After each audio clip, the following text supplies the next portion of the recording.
सहायक पुलिसकर्मी कई दिनों से रांची में अपने विभिन्न मांगों को लेकर आंदोलन करते हुए नजर आए थे। ऐसे में कह सकते हैं कि पिछले कई दिनों से सभी सहायक पुलिसकर्मी रांची के मोरहाबादी मैदान में डेरा डाले हुए हैं।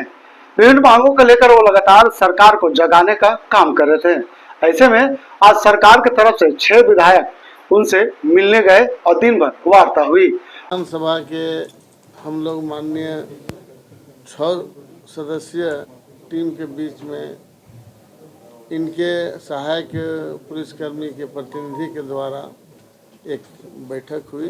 इस बैठक में इन लोगों का जो डिमांड था उस डिमांड पर हम लोग चर्चा किए। चर्चा के दरमियान में फलाफल निकला और यह आज अभी इन लोग अपना आंदोलन को समाप्त करेंगे। इन लोगों के जो मांग था सरकार ने सहानुभूतिपूर्वक विचार करते हुए उस पर हम लोगों ने निर्णय लिया है। इनके हित के लिए आने वाला दिन इन लोग जिस रूप से काम करते थे उसी रूप से करेंगे और जो जो डिमांड इन लोगों का था उन लोग को हम लोगों ने पूरा किया है और बाकी चीज़ें जो है आपको हम लोगों ने लिखित प्रतिवेदन जब देंगे तो उससे सारा क्या डिमांड क्या किया? डिमांड इन लोग के जो है उन पक्ष को पूछ लीजिए। उस पक्ष को उस पक्ष को मानदेय सब उस पक्ष को पूछ लीजिए। उनका कमेटी की तरफ से मथुरा ने बता दिया है, आप एक बार उस पक्ष से पूछिए। जो जो इनका था जैसे मानदेय था तो मानदेय पर भी विचार हुआ है, समायोजन के लिए सवाल पर भी विचार हुआ है और बाकी चीज़ें उस पक्ष से भी आप पूछ लीजिए। सौहार्द वातावरण में हुआ, इसके लिए हम सरकार के तरफ से सहायक पुलिसकर्मी का आभार प्रकट करते हैं कि जिन्होंने इस कमेटी के टीम के साथ वार्ता करके समझौता को सफल किया और अपने आंदोलन को समाप्त किया। पारा शिक्षक भी हड़ताल पर है आज के तारीख। सरकार की तरफ से 6 सदस्यीय प्रतिनिधि मंडल और सहायक पुलिसकर्मियों से सभी जिला के प्रतिनिधि मंडल हम लोग लगभग 10-11 बजे से अब तक प्रत्येक बिंदुओं पर बारीकी से विमर्श चर्चा किए और सहमति असहमति के बीच बात आगे बढ़ती चली गई, जिसमें हम लोग का पहला मांग था समायोजन का। लेकिन सरकार के तरफ से पक्ष है कि डायरेक्ट समायोजन अभी संभव नहीं है, तो आपको एक आरक्षण के माध्यम से समायोजन की रास्ता खोलेंगे, जिसमें वनरक्षी, उत्पाद सिपाही, होमगार्ड में 10% सीट में आरक्षण दिया जाएगा, जो कि इन नियमावली में कैबिनेट के माध्यम से जल्द संशोधन करना होगा। और पूर्व में भी मेरा जो सहायक पुलिस नियमावली है उसमें 10% अधिमानता की प्रावधान है, तो उसमें जो है उस जो स्वतः चलता रहेगा और आने वाली वनरक्षी या उत्पाद सिपाही होमगार्ड है उसमें 10 वर्ष का उम्र सीमा में छूट दी जाएगी। और वेतन वृद्धि के नाम पर हम लोगों भी चर्चा विमर्श हुआ, तो सरकार 25% 30% बोली। हम लोग उसमें थोड़ा सा चर्चा विमर्श किए कि आज के समय में 13,000-12,000 में थोड़ा जीवन यापन मुश्किल है, थोड़ा और सोचा जाए।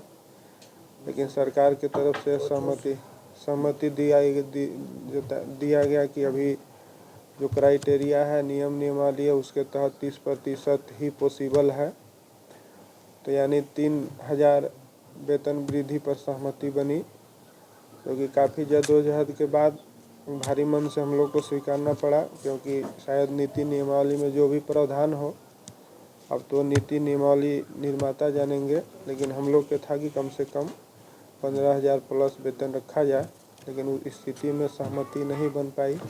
लेकिन हम लोग भविष्य में प्रयासरत रहेंगे कि इस गांव गरीब जंगल प्रहित के जो युवा हैं, युवतियां हैं, उनके प्रति थोड़ा संतोषप्रद जीवन यापन के लिए मानदेय पर ध्यान दिया जाए और वेतन मान पर और गहरा से सोचा जाए।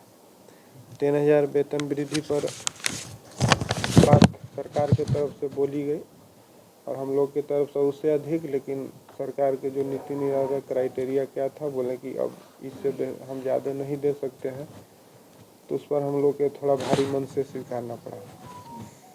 मेडिक्लेम हम लोग के जो नियमावली में था 50,000 रुपये, जो 2017 से 2024 तक अभी तक मिले नहीं आज तक, लेकिन यह सहमति और विश्वास दिलाई गई कि आइंदा भविष्य में जो गलती सरकार से हुई है वो नहीं होगी, और आपको 50,000 जो है उसको हम 1 लाख मेडिक्लेम कर देंगे, और जो मृतक स्थिति में आश्रित परिवार को 2 लाख की मुआवजा थी हमारा 2017 की नियमावली में, उसको 2 लाख से बढ़ाकर 4,000 करने पर 4 लाख करने पर सहमति दी गई कि आज के समय में सरकार के पक्ष से रहा कि थोड़ा अनुकूल नहीं है आप लोग के 4 लाख हम विचार व्यक्त कर रहे हैं। और पुलिस विभाग में है तो वर्दी की तो आवश्यकता है, तो वर्दी के लिए जो समान पुलिसकर्मी के वर्दी भत्ता दी जाती है वो दी जाएगी।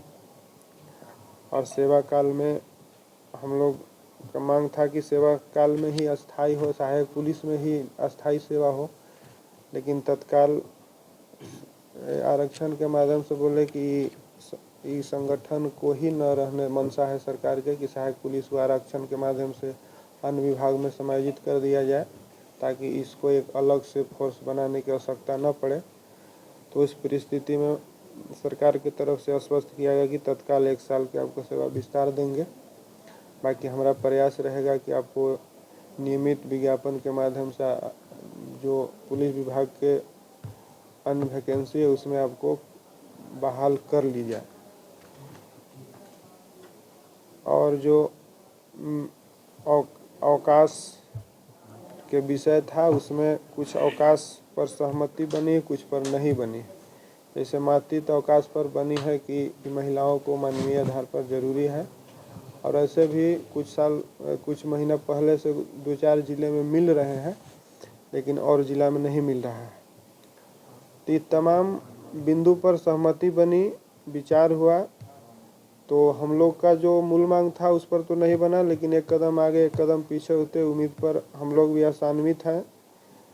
और एक मन में भी अविश्वास इसलिए 2 बार से हुआ था कि हम लोगों को 2 बार विश्वास दिलाई गई थी 15 दिन के अंदर या 60 दिन के अंदर आपको प्रतिफल दी जाएगी, लेकिन 4 साल से अधिक हो जाने के बाद नहीं मिली।